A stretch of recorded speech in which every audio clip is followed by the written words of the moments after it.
Hello बच्चों, आप सभी कैसे हैं? क्या हाल चाल है आप लोग का? मैं आप सभी का अभिषेक स्टडी जोन पर पुनः स्वागत करता हूं। आप लोग अपने बताएंगे कैसे चल रहा है, क्या हो रहा है भाई। तो आज हम लोग पढ़ेंगे पिछली इस अध्याय का जो पद्यांश है वो थोड़ा सा लंबा है। इस वजह से थोड़ी वीडियो लंबी जाती, इसलिए हमने ज़्यादा उसमें समय नहीं लिया। सोचा मैं कि 2 पार्ट में कर दूं कि ताकि आप लोग अच्छे से समझ लें और आपका समय भी बच जाए। ठीक है। और उससे पहले मैं यह बात कहना चाहता हूँ कि जो भी विद्यार्थी देख रहे हैं वीडियो को, जो क्लास देखते हैं, उनसे यह अनुरोध है, क्योंकि इसमें मेहनत काफ़ी लगता है और आप लोग से कोई पैसा चार्ज नहीं किया जा रहा है। तो आप लोग का भी यह दायित्व बनता है कि क्लास को देख करके अच्छा लग रहा है तो शेयर करें। और डेली आप लोग देखते हैं, अब किसी दिन मिस हो जाएगा तो फिर उसको उठा करके अब खोलोगे देखोगे। इससे अच्छा है कि भैया चैनल को अच्छे से सब्सक्राइब कर लो, बेल आइकन को अच्छे से प्रेस कर लो, कि ताकि जो भी हम लोग पहले शूट करें वो सबसे पहले आपके पास वो वीडियो पहुंचे। ऐसे क्लासेस तो सब लाइव होती है, लेकिन मैं आपसे यह बताना चाहता हूं कि भैया सबसे पहले जो सब्सक्राइब किया रहता है उस पर नोटिफिकेशन आता है। लेकिन वही व्यक्ति अगर कोई सब्सक्राइब नहीं किया है, अगर वो पढ़ना चाहता है इस चैनल से, तो वो किसी न किसी दिन भूल जाता है और उसको लगता है कि आज पढ़ाया नहीं गया होगा, और पढ़ाया जाता है। ठीक है। तो आप लोग प्लीज़ भाई, हम कहेंगे चैनल को सब्सक्राइब कर लें, अपने दोस्तों तक पहुंचाएं, कि ताकि हम लोग पढ़ाएं और भी जोर से। मैं देख रहा हूँ कि सब्सक्राइबर बढ़ना चाहिए तो एकाध घटता जा रहा है। हम लोग की मेहनत आप लोग को दिखाई नहीं दे रहा है, या तो हम लोग अच्छे से पढ़ा नहीं रहे होंगे या कोई और बात होगी। जो भी विद्यार्थी पढ़ने वाले हैं उनसे मैं बार बार अनुरोध किया, आप लोग अगर यहीं पर किसी और चीज़ का वीडियो होता, कोई नर्तकी होती, डांस कर रही होती, तो क्या करते आप लोग? मज़ा आता, आनंद लेते और अपने समय को बर्बाद कर करके। और उन सबके चैनल है जो उसको सब्सक्राइब करते हैं आप लोग। कहा जाता है भाई ना कि अच्छी चीज़ को लेना कोई भी पसंद नहीं करता, वो कुछ समय के लिए खराब लगता है लेकिन उससे उसका जीवन सुधर जाता है। तो आप लोग से यही निवेदन है कि ऐसी गलती ना करें और निरंतर पढ़ाई कर ही रहे हैं तो सब्सक्राइब भी कर दें। और आइए हम लोग देखते हैं इस पद्यांश को। देखिए यहाँ पर, अविगत गति कछु कहन न आवे, जो गूंगे मीठे फल को रस अंतर्गत ही भावे। अविगत गति कछु कहत न आवे, जो गूंगे मीठे फल को रस अंतर्गत ही भावे। परम स्वाद सब ही सुनिरंतर, अमित तोष उपजावे। मन बानी को अगम अगोचर, सो जाने जो पावे, सो जाने जो पावे। रूप रेख गुण जाति जुगत बिनु, निरालंब किस धावे, निरालंब किस धावे। सब विधि अगम विचार ही ताते, सब विधि अगम विचार ही ताते। सुर सगुन पद गावे, सुर सगुन पद गावे, सुर सगुन पद गावे। यानी कि अविगत गति कछु कहन न आवे। यहां पर कवि कहना क्या चाहता है, इस बात को हमको समझना है। जो गूंगे मीठे फल को रस अंतर्गत ही भावे। अब गूंगा व्यक्ति बोल नहीं सकता है और वह मीठे फल को जब खा रहा है, उसके रस को ग्रहण कर रहा है, तो अंदर ही अंदर अंतर्गत यानी आंतरिक रूप से ही वह क्या होगा, प्रसन्न होगा, उसका लाभ उठाएगा। ठीक है। परम स्वाद सब ही सुनिरंतर, सु मतलब होता है अच्छा, सब ही यानी सभी लोग, परम मतलब अत्यंत, स्वाद, अब देखिए निरंतर यानी हमेशा, अमित तोष उपजावे, कह रहे हैं तोष का मतलब संतुष्ट हो जाए। मन बानी को अगम अगोचर सो जाने जो पावे, सो जाने जो पावे। मन बानी के अगम, मन बानी को अगम अगोचर सो जाने जो पावे, जो अपने मन को जान लिया, अपने मन को नियंत्रण कर लिया भैया, वही कुछ प्राप्त कर सकता है। अभी इसका पूरा अर्थ बताएंगे। तेरी रूप रेख गुण जाति, रूप रेख गुण जाति जुगति बिनु निरालंब किस धावे, निरालंब किस धावे। सब विधि अगम विचार हिताते, सब विधि अगम विचार हिताते। सूर सगुन पद गावे, सूर सगुन पद गावे। अब देखिए यहाँ पर जो सूरदास जी कहते हैं कि निराकार ब्रह्मा, निराकार ब्रह्मा का यहाँ पर वर्णन करना अत्यंत कठिन है, जिसकी कोई गिनती ही नहीं है, जिसकी कहीं गणना ही ना की जा सके। निराकार यानी कि निराकार ब्रह्मा का वर्णन करना बहुत ही अत्यंत कठिन है, क्योंकि उनकी स्थितियों के बारे में कुछ कहा नहीं जा सकता है। ठीक है। आगे अगर उदाहरण देते हुए सूरदास जी कहते हैं कि, कह रहे हैं कि अविगति अविगत गति कछु कहत, अविगत कहत है कहत न आवे, इनके बारे में कुछ कहा नहीं जा सकता है। क्या कह रहा है कि सूरदास जी कहते हैं कि अविगत, कि निराकार ब्रह्मा का वर्णन करना अत्यंत कठिन है। ठीक है भाई, क्या है कठिन है? क्योंकि उनकी स्थिति के बारे में कुछ कहा नहीं जा सकता है। ठीक है, उनकी स्थिति के बारे में कछु, उनकी स्थिति, गति यानी स्थिति, उनकी स्थिति के बारे में कुछ कहा नहीं जा सकता है। जो गूंगे मिठ फल को रस, अब देखिए, जो गूंगे मीठे फल को रस, अब इसकी बात कहें तो कह रहा है कि जिस प्रकार मीठे फल खाने के बाद, जिस प्रकार से मीठा फल खाने के बाद गूंगा व्यक्ति उसका स्वाद नहीं बता सकता है। गूंगा व्यक्ति क्या कर रहा है, उसका जो गूंगे मीठे फल को रस, कह रहे कि गूंगा व्यक्ति अगर मीठे फल को खाएगा तो उसके स्वाद को क्या कर सकता है, नहीं बता सकता है। बस केवल अंदर ही अंदर क्या करेगा, आनंद लेगा। कह रहे कि अंतर्गत ही भावे, अंतर्गत ही भावे यानी अंदर ही अंदर उस चीज का क्या करेगा, आनंद लेगा। ठीक है, अंदर ही अंदर क्या करेगा, आनंद लेगा। अब देखिए,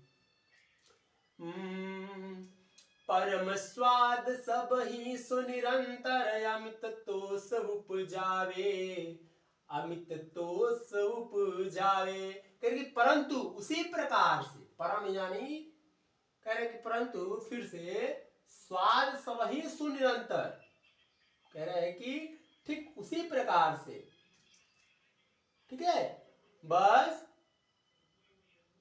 ठीक उसी प्रकार से निराकार ब्रह्म की उपासना का आनंद, निराकार ब्रह्म की उपासना का जो है आनंद केवल अंदर ही निराकार ब्रह्मा की उपासना का आनंद भी भक्त को अंदर ही अंदर प्राप्त होता है। यहाँ से देखिए इसी के रूप में कह रहा है कि निराकार यानी किसी प्रभु का आप मन में भक्ति किए हैं, मन में भक्ति धारण किए हैं, तो अंदर ही अंदर आप भगवान को प्राप्त कर सकते हैं। वही बात कहा है, केवल अंदर ही अंदर क्या करता है, आनंद लेता है।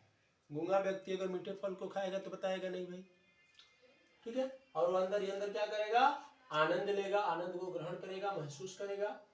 ठीक उसी प्रकार निराकार ब्रह्म की उपासना का आनंद भी भक्त को अंदर ही अंदर क्या होता है, प्राप्त होता है, अंदर ही अंदर प्राप्त होता है। अब देखिए कह रहा है मनबा परम स्वाद सब ही सुनिरंतर, अमित तो सब उपजावे, अमित तो सब उपजावे।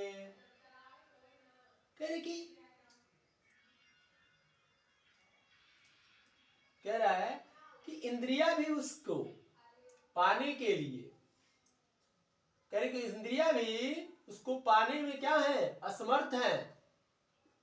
इंद्रिया भी उसको पाने में असमर्थ है, और उसे वही जान सकता है, उसे वही जान सकता है जो उसे प्राप्त कर लेता है, उसे वही जान सकता है जो प्राप्त कर लेता है। ठीक है, उस निराकार ब्रह्म का ना कोई रूप है और ना ही कोई पहचान है, ना कोई रूप, लिखा है ना भैया, रूपरेख रूपरेख रूपरेख गुण जाति जुगति बिनु निरालंब किस धावे। यानी उस निराकार ब्रह्म का न तो कोई रूप है, न ही तो पहचान है, न जाति है, ठीक है, न तो कोई जाति है, न कोई अधर्म है, न धर्म है, न हमें उसके गुणों का ज्ञान है। ठीक है, अतः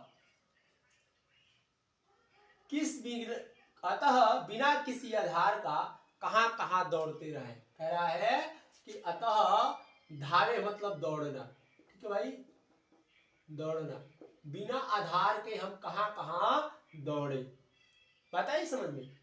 अब देखो, सब विधि अगम विचारी है ताते, सुर सगुन पद गावे, सुर सगुन पद गावे।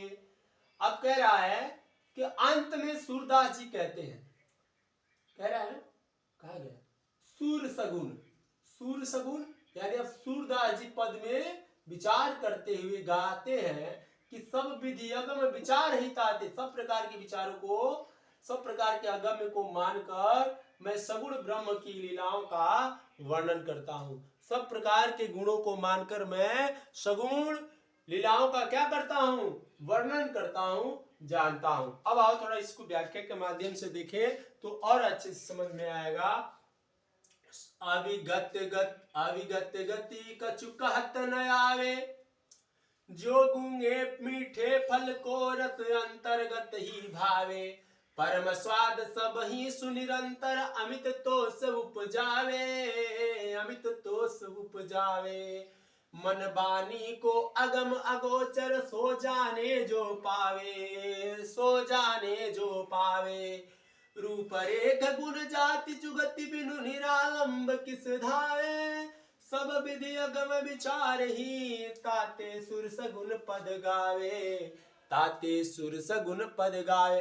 अब सूरदास जी कहते हैं, सूरदास जी कहते हैं कि निराकार ब्रह्म का वर्णन करते हुए कहते हैं, क्या कहते हैं भैया, निराकार ब्रह्म का, निराकार ब्रह्म का वर्णन करना अत्यंत क्या है, कठिन है, क्योंकि उनकी स्थिति के बारे में, उनकी स्थिति के बारे में कह रहा ना, गति कछु कहत न आवे, कह रहे कि उनकी स्थिति के बारे में कुछ भी कहा नहीं जा सकता है, उनकी स्थिति के बारे में अविगत गति ही कछु न कहत न आवे, उनकी स्थिति के बारे में कुछ कहा नहीं जा सकता है। सूरदास जी कहते हैं, फिर से सुनिए, सूरदास जी कहते हैं कि निराकार ब्रह्म का वर्णन करना अत्यंत कठिन है, ठीक है, क्योंकि उनकी स्थिति के बारे में कोई भी कुछ नहीं जान सकता है कि वह कहाँ पे है, क्या है, ठीक है।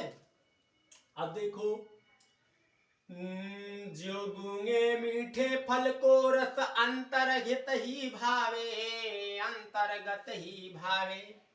अब कह रहे कि आगे उदाहरण देते हुए सूरदास जी कहते हैं, क्या कहते हैं कि जिस प्रकार एक मीठे फल खाने के बाद गूंगा व्यक्ति उसका स्वाद नहीं बता सकता है, जिस प्रकार से एक मीठे फल खाने के बाद गूंगा व्यक्ति उसका स्वाद नहीं बता सकता है, बस केवल अंदर ही अंदर क्या कर सकता है भैया, क्या कर सकता है, आनंद लेता है। बस अंदर ही अंदर क्या करता है, आनंद लेता है। ठीक उसी प्रकार निराकार ब्रह्म की उपासना करना, निराकार ब्रह्म की उपासना करना, निराकार ब्रह्म की उपासना कह रहा है। परम स्वाद सब ही सु निरंतर अमित तोष उपजावे, अमित तोष उपजावे। कह रहा है कि ठीक उसी प्रकार निराकार ब्रह्म की उपासना का आनंद भी भक्त को अंदर ही अंदर क्या हो जाता है, प्राप्त हो जाता है। अमित तोष उपजावे है। अमित तोष मतलब प्राप्त कर लेना, ठीक है। क्या हो जाता है, प्राप्त कर लेता है। क्या प्राप्त कर लेता है, ठीक उसी प्रकार वह निराकार ब्रह्म की उपासना का आनंद लेते हुए वह भक्त अंदर ही अंदर प्रभु को प्राप्त कर लेता है। बात आई समझ में। अब आगे देखो, मन बानी को अगमय गोचर सो जाने जो पावे, सो जाने जो पावे।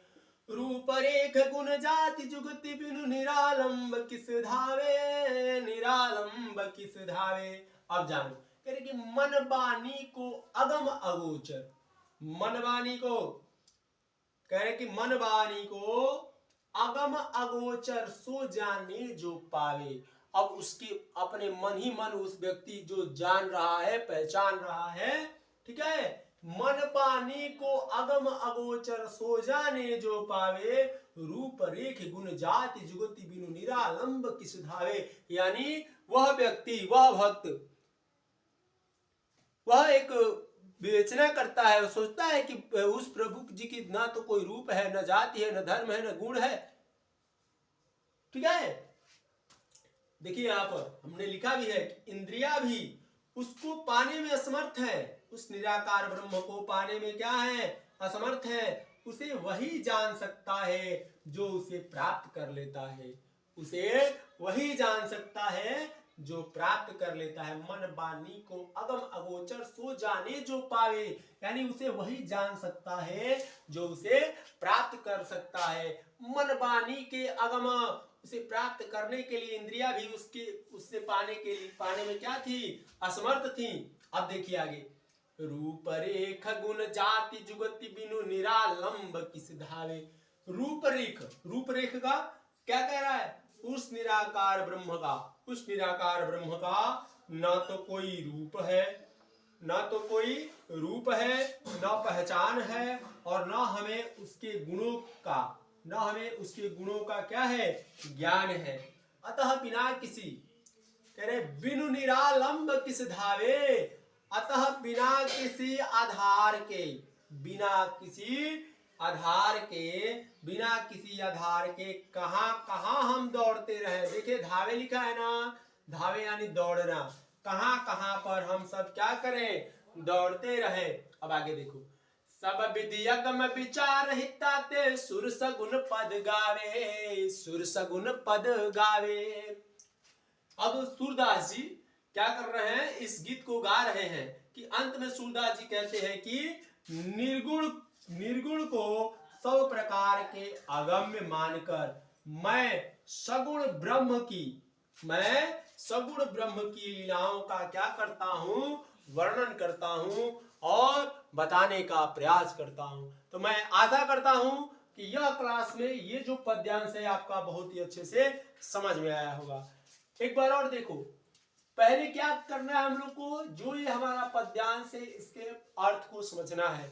उसके बाद मैं यहाँ पर आपको समझने के लिए नीचे व्याख्या भी दर्शा दिया हूं कि ताकि आपको जो चीज मैं बता रहा हूं वो समझ में आए, ठीक है। अच्छा क्लास लगा है। अब आगे देखो, इसको पढ़ो ऐसे कि आपको खुद तैयार हो जाए। फिर से, अविगत अविगत गति कछु कहत न आवे, जो गूंगे मिठे फल को रस अंतर्गत ही भावे। परम स्वाद सब ही सुनिरंतर, अमित तोष उपजावे। अमित तोष उपजावे यानी जो उस ब्रह्म को प्राप्त कर लेता, अमित तोष जो पावे यानी जो उस व्यक्ति को प्राप्त कर लेता है। ठीक है, मन बानी को अगम अगोचर, सो जाने जो पावे, सो जाने जो पावे। रूप रेख गुण जाति जुगति बिनु, निरालंब किस धावे, निरालंब किस धावे। सब विधि अगम विचार हिताते, सुर सगुन पद गावे, सुर सगुन पद गावे। मैं आशा करता हूं कि यह क्लास आप लोगों को बहुत ही अच्छे से समझ में आया होगा। तो आप लोग का कार्य बनता है कि अच्छा है तो अच्छे से और अध्ययन करने का कार्य करें। अब अगले पद्यांश को हम लोग जानेंगे और समझेंगे।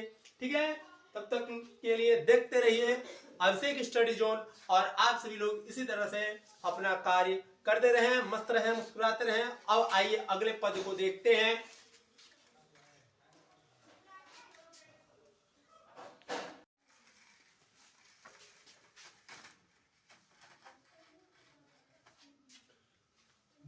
हेलो बच्चों, कैसे हैं आप लोग? अब देखिए हमारा अगला पद्यांश। ठीक है, देखिए इस पद्यांश में श्री कृष्ण जी जो है वो अपनी माता से कह रहे हैं, वह बार बार यह कह रहे हैं, जब उनकी मैया यशोदा मैया उनको भेजती हैं गाय चराने के लिए, और जिस प्रकार से उनके साथ वहाँ पर व्यवहार होता है वो अपना कह सुनाते हैं और एक भाव में सुनाते हैं। और कैसे सुनाते हैं देखिए, मैया हो न चरे हो गाय, मैया हो न चरे हो गाय। सिगर ग्वाल घिरावत मोसो, सिगर ग्वाल घिरावत मोसो। मेरे पाय पाय पीराय, मेरे पाय पाय पीराय। जो न पतिया ही पूछ बलिदा वही, जो न पतिया ही पूछी बलिदा, बलिदा हुई अपनी सोह दिवाय। मैया अपनी सोह दिवाय। यह सुनी माई जशोदा ग्वालिन, यह सुनी माई जसोदा ग्वालिन गारी देती साय। मैं पठवती अपने लड़का को, आवे मन बहराय, आवे मन बहराय। सुर श्याम मेरवती बालक, मारत ताहि रिंगाय, मारत ताहि रिंगाय। मैया हो न चरे हो गाय, मैया हो न चरे हूँ गाय। अर्थात यहाँ पर सूरदास जी ने बहुत ही अच्छी पंक्ति का यहाँ पर निर्माण किया है और बहुत ही अच्छे से बताया है। अब यहाँ पर इसका मतलब मैं एक एक बिंदु पर बता रहा हूँ। कह रहे कि मैं हूँ न चरायो गाय। जब उनकी मैया श्री कृष्ण जी की मैया यशोदा उनको गाय चराने के लिए वन में भेजती हैं, तब वहाँ से जब लौट कर आते हैं तो अपनी मैया से एक शिकायत करते हैं, एक कंप्लेन कहे तो करते हैं और उनको बताते हैं वहाँ की दशा। तो कहते हैं कि मैं अब गाय चराने के लिए नहीं जाऊँगा, माता मैं अब गाय चराने के लिए न जाऊँगा। ठीक है, सिगरी ग्वाल घिरावत मूसो, मतलब सभी गायों को मेरे से ही घेरने के लिए कहते हैं, मेरे से ही घिरवाते हैं। सभी जो भी ग्वाले हैं वो मेरे से ही गाय घिरवाते हैं। वो मैया सुनो, मेरी बातों को ध्यान से सुनो। ये सारी गायों को मुंह से ही घिरावत है, यानी सभी गायों को मेरे से ही क्या करते हैं, घिरवाते हैं। और कहता है मेरे पाई पिराई, मेरे पैरों में दर्द उठने लगता है, मेरे पैर बार बार दर्द करने लगते हैं वो मैया। फिर कहते हैं कि मैया हो ना चराए हूँ गाय, मैया हो न चराया हूँ गाय, सिगरी ग्वाल घिरावत मोसो मेरे पाए पिराए, ओ मैया मेरे पाए पिराए। यानी मेरे पैरों में बहुत तेज दर्द होने लगता है, फिर भी वो नहीं मानते हैं और सभी गायों को मुझसे ही घिरवाते हैं, मुझसे ही घिरवाने का कार्य करते हैं। ठीक है, अब आगे देखिए, जो न पतियाह पूछ बलिदाओ ही। अब तुम मेरे बातों पर अगर विश्वास नहीं करती हो, तुम मेरे बातों पर विश्वास नहीं करती हो तो पूछ लो दाऊ भैया से, पूछ लो दाऊ भैया से। वो कहते हैं कि अगर मेरे बातों पर तनिक भी विश्वास नहीं है तो पूछ लो दाऊ भैया से कि मैं झूठ कह रहा हूं कि सत्य। अब कह रहा है अपनी सौह दिवाए, अपने सौह मतलब होता है कसम, अपनी कसम दिलाना कि ताकि वो झूठ ना बोले। कितने मासूमियत के साथ कह रहे हैं और बहुत ही अच्छे से कवि ने इनकी रचना किया है, अर्थात सूरदास जी ने बहुत ही अच्छे से रचना किए हैं। क्या कह रहे हैं कि जौन पतिया ही पूछ बलिदा वही अपनी सौह दिवाए। अगर तुम मेरी बातों पर विश्वास नहीं करती हो मैया तो पूछ लो दाऊ भैया से कि मैं जो भी कह रहा हूं सत्य है या झूठ है, मैं जो भी बता रहा हूं आपको सत्य है कि झूठ है, पूछ लो एक बार दाऊ भैया से। यही बातें कहती हैं, कहते हैं। अब देखिए, यह सुनी यशोदा माई जसोदा ग्वालिन, गारी दे तिरसाए, गारी दे तिरसाए। अब इस बात को समझ गई है वो, और वो अपने बच्चे को जिस प्रकार से ताड़ती थी, प्रताड़ित करती थी या गाली देती थी, वो मन में सोच रही है कि मैं क्यों उनकी बच्ची को कोई गांव में गाली देता था, प्रदान करता था, इसीलिए वो क्या करती थी कि गायों के साथ उसको भी उनको भी भेज देती थी कि ताकि उनका मन भी वहां पर लगा रहेगा और कोई उनके बच्चे को यानी मेरे बच्चे को गाली भी नहीं देगा। यही बात वो कह रही है और कह रही कि जो न यह सुनी माई जसोदा ग्वालिन। अब जब ग्वाली जब यशोदा मैया सुनती है इस बात को, फिर वह सोचती है कि मैं तो केवल इसलिए भेज देती हूँ कि मेरे बच्चा किसी का नुकसान नहीं करेगा और वो मुझे गाली नहीं देगा या मेरे बच्चों को गाली नहीं देगा। ठीक है, अब देखिए आगे कह रहा है कि मैं पठवती अपने लड़का को आवे मन बहराए, मैं उसे भेजती हूँ कि वो जा करके खेले कूदे घूमते फिरते गायों को चराते हुए आए कि ताकि उसका मन लगा रहे। मैया वो मन में सोच रही है, वो अपने मन ही मन इस बात को कहती है कि मैं तो इसलिए भेजती थी कि वो जाएगा गायों के साथ तो वहीं पे गाय चराएगा और घूमते फिरते आएगा, ना किसी से झगड़ा होगी ना किसी से लड़ाई होगी। ठीक है, और यही बात को कहती है और कहती है कि वो अपने मन को क्या कर लेगा, अपने मन को बहला कर आएगा। ठीक है, सूर्य श्याम मेरो यति बालक मारत ताहिरिंगाय, मारत ताहिरिंगाय, मारत ताहिरिंगाय। अब देखो, सूर्य श्याम मेरो अति बालक, सूरदास जी कहते हैं, सूरदास जी यहाँ पर कहते हैं कि मेरे बालक को क्या कर रहे हैं, मेरे बालक सूर्य श्याम मेरो अति बालक मारत ताहिरिंगाय। ठीक है, कर कि वह दौड़ते दौड़ते मेरे पैर, सूर्य श्याम देखिए यहां से, अब इसकी सूर्य श्याम मेरो अति बालक, मेरे बालक मारत ताहिरिंगाय, उसके पैरों में दर्द करने लगता है। ठीक है, और दौड़ा दौड़ा कर परेशान कर डालते हैं। मेरे बच्चे को ग्वाले सभी क्या करते हैं कि मार मार करके प्रताड़ित करके क्या करते हैं, परेशान कर देते हैं, उसे गायों को घिरवा घिरवा करके क्या कर देते हैं, परेशान कर देते हैं। यही सूरदास जी कहते हैं कि सूर्य श्याम मेरो यति बालक मारत ताहिरिंगाय, मारत ताहिरिंगाय। अर्थात सूरदास जी कहते हैं कि वो कहती है कि मेरे बालक को मारते होंगे, पीटते होंगे, सब गाली देते हैं, जैसे तैसे उसको कहते होंगे और बार बार गायों को घिरवाने के लिए भेजते होंगे। और इस से दौड़ते हुए चलते हुए मेरे बच्चे के पैर में दर्द सा करने लग जाता होगा, ठीक है, दर्द करने लगता होगा, ठीक है। इतनी बातें समझ में आई आप सभी को?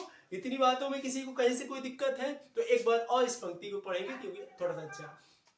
मैया हो न चरे हूँ गाय, मैया हो न चरे हूँ गाय, सिगरे ग्वालत घिरावत मोसो, सिगरे ग्वाल घुरावत मोसो, मेरे पाए पिराय, मैया मेरे पाए पिरात। ये पंक्ति तो आप लोग बहुत ही अच्छे से समझ गए होंगे, क्योंकि जब वो कहते हैं कि हे माँ, हे मैया, मैं गायों को अब नहीं चराऊंगा, वो सारी गायों को मेरे ही द्वारा क्या करते हैं, घिरवाते हैं, मेरे ही द्वारा घिरवाते हैं, और मेरे चलते चलते पैरों में मैं थक जाता हूं, मेरा पैर दर्द करने लगता है, ठीक है। अब देखो, अब इसकी व्याख्या देखो, इसकी व्याख्या देखो, आपका संदर्भ वही रहेगा जो मैं पिछली बार जो भी बताया हूं, ठीक है। अब देखो पिछली क्लास में, अब ये हमारा देखिए पंक्ति में कह रहा है व्याख्या कि इस पद में सूरदास जी द्वारा श्री कृष्ण की बाल लीला का क्या किया गया है, वर्णन किया गया है। कि क्या किया गया भैया? सूरदास जी द्वारा श्री कृष्ण की बाल लीला का क्या किया गया है, वर्णन किया गया है। और श्री कृष्ण वन में ग्वाल बालों द्वारा उनके प्रति किए गए व्यवहार का संबंध में अपनी मैया जी से, अपनी माता से, ठीक है, अपनी मैया से, यशोदा मैया से शिकायत करते हुए कहते हैं कि हे मैया, मैया हो न गायो, मैया हो न चरेहूं गाय, मैया हो न चराहूं गाय, मैं गायों को नहीं चराऊंगा। मैया से शिकायत करते हुए कहते हैं कि हे माता, मैं गाय चराने के लिए न जाऊंगा, मैं अब गाय चराने के लिए नहीं जाऊंगा। क्यों? क्योंकि ये सभी ग्वाले मुझसे ही सारी गायों को क्या करते हैं, घिरवाते हैं, दौड़ते दौड़ते मेरे पैर दुखने लगते हैं, मैं थक जाता हूँ। हे माता, मैं सारी गायों को घेरते हुए दौड़ते दौड़ते मेरा पैर दुखने लगता है और मैं थक जाता हूँ, ठीक है। हे माँ, ये बात अपनी कहते हैं अपनी माता से। अब वो अपने मन में कहती है, सोचती है, यदि तुझे विश्वास न है हो तो वो अपनी माता से कहते हैं, यदि तुम्हें विश्वास नहीं है तो तुम दाऊ भैया से पूछ लो, वो बताएंगे। हाँ, अपनी सौंग देना, अपनी कसम देना कि ताकि वो झूठ नहीं बोले, जो भी कहना है सत्य कहे, ठीक है। यही बात कह रहे हैं। देखिए यहाँ पर करके, यदि तुझे विश्वास ना हो तो बलराम भैया से पूछ लो, बलराम भैया से क्या कर लो, पूछ लो, किंतु अपनी कसम खिलाकर पूछना, किंतु मैया अपना कसम खिला करके पूछना। बलराम भैया झूठ भी बोल सकते हैं, वो कह रहे हैं कि बलराम भैया झूठ भी बोल सकते हैं, तो हे माँ, अपनी कसम खिलाकर ही पूछना, ऐसे नहीं पूछना, कसम खिलाकर के ही पूछना कि ताकि वो सत्य बोले, ठीक है। बालक श्री कृष्ण की यह शिकायत भरी बात को सुनकर माता यशोदा क्रोध में आकर के ग्वालों को गालियां देती हैं, ग्वालों को क्या करती हैं, गालियां देती हैं, और कहती है कि मैं तो अपने बालक को इसलिए भेजती हूं कि वह जरा मन बहलाकर, ठीक है, जरा मन बहलाकर के क्या करेगा, आ जाएगा, और कुछ मनोरंजन हो जाएगा। और उन दुष्टों ने मेरे बालक को तो अभी तक छोटा है, और इस तरह से वे सभी दुष्ट ग्वाले उसे दौड़ा कर परेशान कर डालेंगे, ठीक है। इस बात को कहती हैं। अब देखिए, इतनी बातें तो सबको समझ में आया होगा, इसमें कहीं से कोई भी डाउट नहीं होगा, कहीं से कोई परेशानी, कहीं से कोई दिक्कत होगा इस पंक्ति में, तो मैं समझ रहा हूं भैया कि तब तो ज्यादा दिक्कत होगा। मैं जो बता रहा हूं उसको ध्यान से सुनिए, एक बार नहीं समझ रहा है वीडियो को फिर रिवाइंड करके फिर से देखो, 3-4 बार देखो, एकदम समझ में आ जाएगा। भाई अभी नहीं समझ में आएगा तो क्या आएगा, ठीक है। तो एक बात हो जाए, एक बात और देखिए, अब इसमें प्रश्न हमारा एक पहला प्रश्न भी हो गया, दूसरा प्रश्न भी हो गया, तीसरा पूछ रहा है, इसको उत्तर आप लोग को ही देना है। मैं भैया इसमें सब बता दिया हूँ, ठीक है। अब इसने पूछ रहा है कि मैया हो ना ताहिर गाय में कौन सा रस प्रयोग होगा, कौन सा रस प्रयोग होगा। तो देख लो भैया, मैं बता ही देता हूँ। तो इस रस में, संपूर्ण पद में, इस पूरे पद में जो होगा रस, वात्सल्य रस होगा। अगर आप रस पढ़े होंगे तो जानते होंगे कि वात्सल्य रस का प्रारूप क्या होता है, वात्सल्य रस की तात्पर्य क्या होता है, वात्सल्य रस का अर्थ क्या होता है। इतनी बातें तो आप समझते हैं नो मेरे भाई। अब आगे बताएं। चलो आगे हम लोग देखते हैं इसका अगला पद्यांश। मैं आशा करता हूं कि जो चीज भी मैं बता रहा हूं आप बहुत ही अच्छे समझते होंगे। देखिए मैं एक बात बता रहा हूं, और ये भैया देखो, ये तो बोर्ड है हमारा व्हाइट बोर्ड। जितनी हमारी बजट है, जितनी हमारी बजट है उतना मैं उतने हिसाब से ही। अब मेरे पास डिजिटल बोर्ड नहीं है, हाई बोर्ड नहीं है भाई, हम लोग ग्रेड के भैया तो है।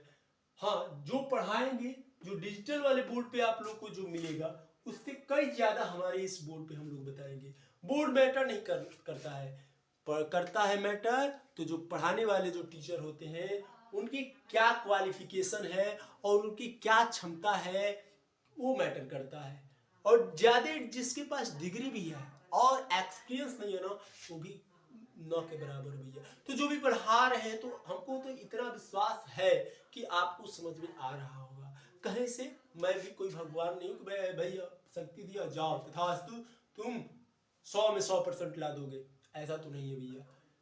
मैं प्रयास कर रहा हूँ, मेहनत कर रहा हूँ, और आप लोग के लिए मैं तैयारी करा रहा हूँ कि ताकि आपका जो विद्यार्थी अब तक कुछ पढ़ा भी नहीं हो ना, अगर मैं जो भी ये प्रश्न बता रहा हूँ अगर पेपर में आ जाए तो भैया तब तो जाएगा नहीं, और नहीं आएगा तो तभी मैं बताऊंगा। ऐसे तो हो ही नहीं सकता कि जो मैं बता रहा हूँ कि न आए, क्योंकि कई पुस्तकों के समाहार है ये, ठीक है भाई। हेलो बच्चों, चलिए देखिए हम लोग आगे देखते हैं क्या दिया है। करे कि सखीरी मुरली जे चोरी जिनी गोपाल किने अपने बस प्रीति सबनी की चोर।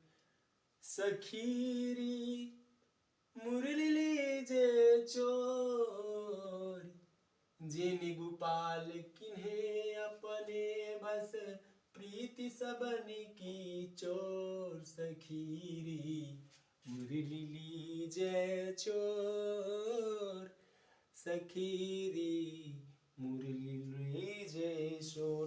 पनघट की सखियां हैं जो कहती हैं कि श्री कृष्ण की मुरली को चुरा ले।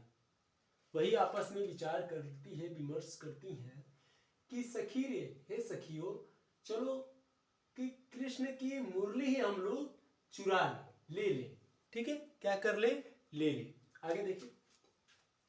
जिन गोपाल कीन्हे अपने बस प्रीति सबन की चोर। जिन्हें गोपाल किन्हे अपने बस प्रीति सबन की चोर। सखीरी मुरली लीजे चोर, सखीरी मुरली लीजे चोर। अब ये कह रहा है जिन्हें गोपाल किन्हे अपने बस, यानी जो गोपाल जो है इस मुरली की धुन से सबको अपने बस में किए हुए हैं, क्यों ना हम सभी इस मुरली को ही चुरा लें। सखी आपस में विचार कर रही है कि क्यों ना हम सभी उस मुरली को ही चुरा लें। ठीक है, अपने बस प्रीति सबनी की चोर। ठीक है। छीन एक घर भीतर निसिबासर धरतन कबहू छोर। छीन एक घर भीतर निसिबासर धरतन कबहू छोरी। कबहू कर कबहू अधरनी कटि कबहू खोसत जोरी। अर्थात यहाँ पे कहने का मतलब है छीन एक घर भीतर, कभी तो वो मुरली को घर के भीतर भी नहीं रखते हैं, वो अपने कंधे पर लेकर घूमते हैं। कभी वो हाथों में लिए रहते, कभी धरत न कबहू छोड़, कभी धरती पर भी नहीं रखते हैं, छोड़ते हैं, कभी इधर उधर भी बांसुरी को नहीं छोड़ते हैं। और फिर कह रहा है कि कबहू कर कबहू अधरणी, कबहू कर, कर यानी मतलब कंधा, कभी कंधे पे तो कभी होठों पे, कभी होठों पे रखे हुए, कभी कटी कबहू खोसत जोरी, कभी कमर में खोस लेते हैं, कभी क्या होता है कि कमर में खोस लेते हैं। फिर न जानो कछु मेली मोहिनी राख अंग अंग भोर, क्या कह रहा है, न जाने कछु मेली मोहिनी राख अंग अंग भोर, सूरदास प्रभु को मन सजनी बंध्यो राग की डोर, भैवा बंध्य राग की डोर। राग यानी स्वर की बात कर रहा है, किसकी बात कर रहा है, स्वर की बात कर रहा है। न जाने कछुमे मेली मोहिनी राख अंग की भोर, अब ये क्या कह रहा है कि न जाने कभी भी वे इसे कभी हाथ में, कभी होठों पर और कभी कमर में खोस कर रख लेते हैं। लिया है ना अधरानी, कबहू कर कबहू अधरानी काट कबहू खोसत जोर, ये क्या करते हैं कि कभी तो हाथ में, कभी होठों पर और कभी कमर में खोस कर रख लेते हैं। ठीक है, और कह रहे कि पता नहीं इस वंशी ने ऐसा कौन सा मोहिनी मंत्र फेंका है, पता नहीं, न जानो कछु मोली मोहिनी, न जाने यह बांसुरी इन पे कौन सी जाल छोड़ दिए, कौन सा जाल ढाक दिए, कौन से मुंह से मोहित कर ली है। ठीक है, कि कृष्ण के अंग अंग में, श्री कृष्ण उसके अंग अंग में उससे आकर्षित हो गए हैं। ठीक है, कह रहे कि राख अंग अंग भेद, उनके अंग अंग में वह बांसुरी क्या हो गई है, समा गई है। ठीक है भाई, और उनका मन, कह रहे कि और उनका मन उसके प्रेम की डोरी से क्या हो गया है, बंध गया है, और उनका मन जो है उनके प्रेम की डोरी से क्या हो गया है, बंध गया। बधियो राग की डोरी, राग यानी प्रेम, स्वर। ठीक है भाई, प्रेम, राग यानी प्रेम, करेंगे प्रेम की डोरी से क्या हो गया है, बंध गया है। तो फिर से एक बार देखेंगे कि श्री कृष्ण जी कहते हैं कि हे सखी रे मुरली की चोर, श्री कृष्ण कह रहे, एक सखी एक दूसरे सखी से कहती कि हे सखी, श्री कृष्ण की मुरली को हम लोग क्यों ना चुरा लें, हम लोग क्यों ना क्या करें, चुरा लें, क्यों ना हम लोग चुरा क्यों ना लें, क्योंकि इस मुरली ने कृष्ण को अपने वश में कर लिया है।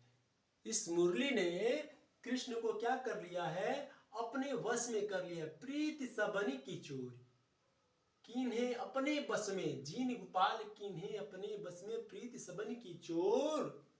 अर्थात ये कह रहा है कि यह मुरली जो है, इस मुरली के प्रेम में वो बंध गए हैं। ठीक है, इस मुरली ने श्री कृष्ण को अपने बस में क्या कर लिया है, और सबके प्रेम संबंधों को तोड़वा दिया है।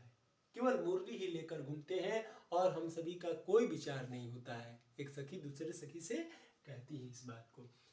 फिर कह रहे छीन एक घर भीतर निशिबा असर धरत न कबहू छोरी। अब देखो क्या कह रहा है कि कभी भी घर के बाहर रात दिन में वे उसे अपनाए रखते हैं, एक क्षण के लिए भी उसे क्या करते हैं, अपने से दूर नहीं करते हैं, अपने से अलग नहीं करते हैं। एक क्षण के लिए, क्षण भर के लिए भी वो क्या करते हैं, अपने से अलग नहीं करते हैं। ठीक है, अब कह रहा है कि वे इससे कभी भी कबहू कर कबहू अधरनी कटि कबहू खोसत जोर, न जानो कछु मोली मोहिनी राख अंग अंग भोरी, सूरदास प्रभु को मन सजनी बाधियो राग की डोर, भैवा बाधियो राग की डोर। अर्थात कह रहा है कि वे इसे कभी हाथों में तो कभी होठों पर और कभी कमर में खोस कर रखते हैं, कभी कमर में खोस कर रखते हैं। वे इसे कभी भी, पता नहीं इस वंशी ने ऐसा कौन सी मोहिनी मंत्र फेंका है। कह रहा है ना कि न जानो कछु मेली मोहिनी, न जाने कौन सा इस बांसुरी ने क्या, इस मुरली ने मोहिनी मंत्र फेंका है जिसके अंग अंग में ये क्या हुए हैं, समाये हुए हैं। श्री कृष्ण के अंग अंग में पता नहीं इस बंसी ने ऐसा कौन सा मोहिनी मंत्र फेंका है कि श्री कृष्ण अंग अंग में उससे आकर्षित हो गए हैं और उनका मन जो है, और उनका मन उसके प्रेम की डोरी में क्या हो गया है, बंध गया। बंधियो राग की डोर, और उनके प्रेम की उसके प्रेम की डोरी में वो बंध गए हैं। ठीक है भाई, उसके प्रेम की डोरी में बंध गए हैं। इतनी बात समझ में आई। अब इसमें किसी को कहीं से कोई दिक्कत है तो बताओ। बहुत ही अच्छे से मैं बता रहा हूँ, इसीलिए हमने 2 पार्ट में कर दिया कि समय ज्यादा नहीं लगेगा और आप लोग उस चीज को समझ जाएंगे जो हम समझाना चाहते हैं। ठीक है भाई, तो आइए अब आगे वाली पंक्ति को देखते हैं। सॉरी, अब आगे इसकी व्याख्या आपको बताते हैं। ठीक है,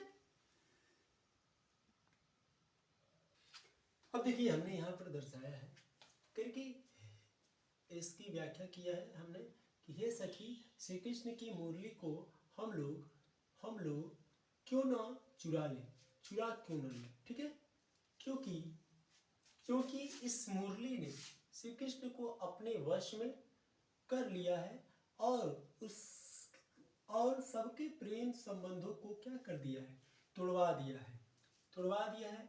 श्री कृष्ण की बांसुरी के प्रेम में ऐसे आसक्त हो गए हैं कि घर बाहर रात दिन वे उसे अपनाए रखते हैं। एक क्षण के लिए भी वे इसे अपने से अलग नहीं करते हैं। ठीक है, अलग नहीं रखते हैं। बात आई समझ में।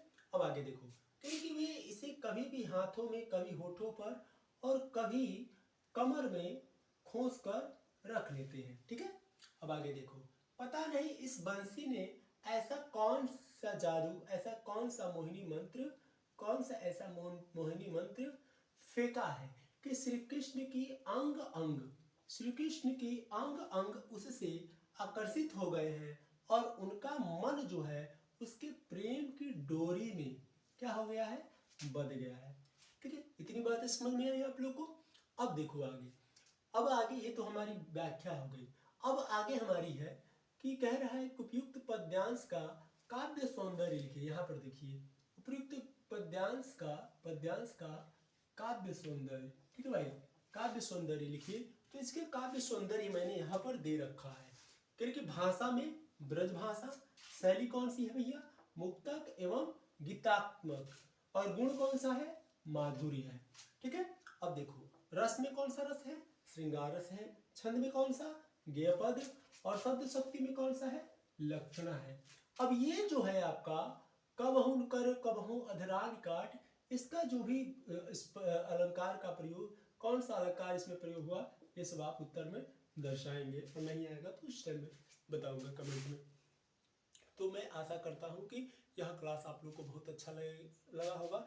अब एक आध 2 पंक्ति है, ठीक है, तो उसको आप लोग पढ़ लीजिएगा। ठीक है भाई, एक आध 2 पंक्तियां हैं तो उसको पढ़ लीजिएगा क्योंकि जहां तक मूल चीजें रही मैंने बता दिया है।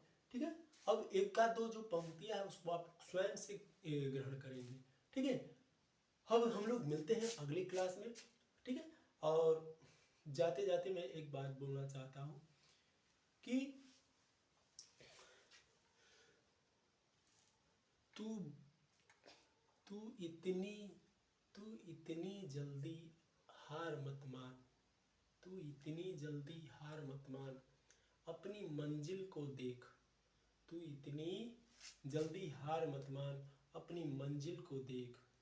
बहाना कोई भी मत कर, बहाना कोई भी मत कर, अपने रास्ते को देख, अपने रास्ते को देख। दुनिया के लोग कुछ भी कहें तू उसे ना मान, तू उसे ना मान। दुनिया के लोग कुछ भी कहे तू इसे मत मान, तू उसे मत मान। चाहे कुछ भी हो जाए, चाहे कुछ भी हो जाए, तू एक बार पढ़ कर देख, तू एक बार पढ़ कर देख। मिलते हैं इसी पंक्ति के साथ अगली क्लास में। तब तक के लिए शुभ सायंकाल। जय हिंद, जय भारत। आप सभी का अभिषेक स्टडी पर जुड़ने के लिए बहुत बहुत धन्यवाद। आप सभी लोग इसी तरह से अपने कार्य में संलग्न रहें और मिलते हैं अगली क्लास में इसी तरह बहुत ही अच्छे तरीके से आपको बताया जाएगा और पढ़ाया जाएगा। तो आप लोग जुड़ना ना भूलें और अपने दोस्तों को जोड़ें कि ताकि हम लोग का परिवार और बड़ा हो, क्योंकि अभी बहुत ही संक्षिप्त रूप में है। ठीक है, हम लोग का टारगेट जो रहेगा भैया, तो हम लोग का टारगेट यहाँ तक रहेगा कि आप लोग इतना लंबा परिवार करा दें, हम लोग का संबंध इतना बड़ा हो जाए। ठीक है, इतना लंबा परिवार, इतना ही लंबा परिवार हो जाएगा, केवल इतना ही लंबा परिवार हो जाएगा भाई। ठीक है, तो हम लोग का पढ़ाने का स्रोत और बढ़ जाएगा और धीरे धीरे विकास होगा। तो और भी धीरे धीरे इस ये जो बोर्ड है, जो भी लाइट है, थोड़ा सुधार आएगा। कि देखो भैया, बिना क्या बोलते हैं, बिना पैसे का कोई कार्य नहीं होगा। तो आपका पैसा कैसे, हम लोग का मतलब कैसे, पैसा नहीं चाहिए, हम लोग का विकास चाहिए। क्योंकि जब तक इतने लोग हम लोग को सब्सक्राइब करेंगे, तो इतने लोग सब्सक्राइब करेंगे मतलब कि हम लोग को इतना लोग देखेंगे। ठीक है, तो हम लोग का थोड़ा प्रसार हो, थोड़ा हम लोग भी दुनिया के नज़रों में आए कि हम लोग भी भैया कुछ हैं, अभिषेक भैया कुछ हैं, शिवम भाई कुछ हैं, पाठक सर कुछ हैं। तो इतनी मेहनत तो करें भाई। ठीक है, तो मिलते हैं अगले शाम को। आप लोग जुड़ना ना भूलें 7 बजे। और अभिषेक स्टडी जोन पर फिर से मैं पुनः स्वागत करता हूँ, अभिनंदन करता हूँ। इसी तरह से मुस्कुराते रहें, पढ़ते रहें और हमारी कमियों को बताते रहें, ताकि मैं अपने कमियों को दूर करने का प्रयास कर सकूँ। जय हिंद, जय भारत, जय माँ भारती।